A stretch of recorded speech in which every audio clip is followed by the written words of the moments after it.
গতকাল বাংলাদেশ এবং হংকংয়ের খেলা আছিল। তো বাংলাদেশ প্রথম রাউন্ড তো নেই আউট হয়ে যাব। যে খেলা খেলছে গতকালকে, যদিও বাংলাদেশ ম্যাচটা জিতছে, কিন্তু বাংলাদেশ প্রথম রাউন্ড তো নেই আউট হইব। কারণ হয়েছে গেরি এশিয়া কাপের মধ্যে টোটাল দল হয়েছে গেরি আপনার আটটা দলের মধ্যে সবচেয়ে উইক যদি কোনো দল থাকে তো হয়েছে গিয়ে হংকং।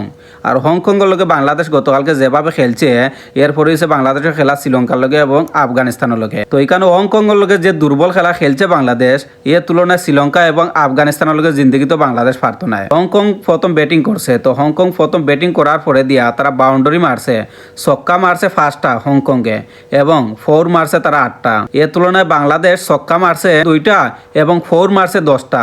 তো আমার কত হয়েছে গেরি বাউন্ডারির তুলনায় হংকংয়ের চেয়ে বাংলাদেশ অনেক পিছিয়ে আছে।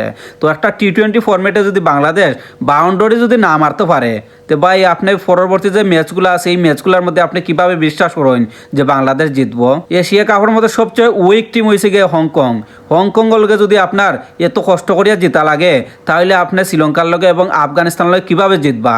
এই দেশগুলোর লগে জিতিয়ে আপনি কীভাবে সুপার ফোরও যাইবা?